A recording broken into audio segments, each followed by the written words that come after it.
Today we're looking at the 6-foot puppy drag line. This is maybe one of the most important tools that you're gonna start out with.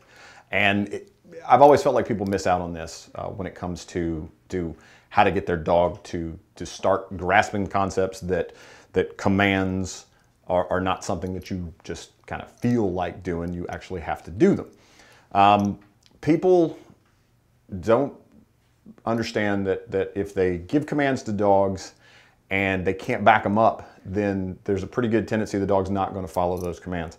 I always tell folks if dogs would naturally come when they were called, I would be doing something else for a living because there'd be no need for the majority of the things that we sell. Drag lines fix that problem. Puppies, they just don't necessarily have a tendency to come to you when you call them. So, we're gonna let them wear this. Snap it on the collar. It's light, it's small. I'm gonna start at, well, we actually start a little less than 8 weeks, but once they're big enough to start moving around, drag lines go with them. And they go with them everywhere. This way, when your puppy's out there and you want him to come to you, you don't call him until you're holding the end of the rope. Now, once you're holding the end of the rope, you say, here, whatever command you want to use. You call your dog. If he comes to you, great. If he doesn't, then you can make him come to you. And so this gives you the ability to put your hands on your dog without having to run after him or having to trick him.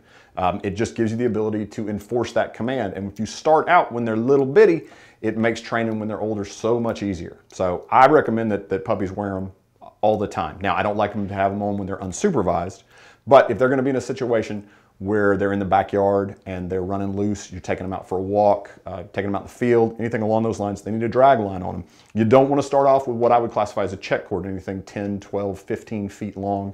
I've seen folks put 30 and 50-foot lines on young dogs, and I don't like that. That's just a little too much.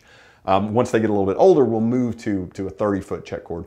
But with a drag line, I want something small and light. I really don't want them to even notice it. I also don't want anything on the end. It's not a leash, doesn't have a loop, it doesn't have a knot in it, anything along those lines. We just want it to be something that we can pick up and we can enforce those commands.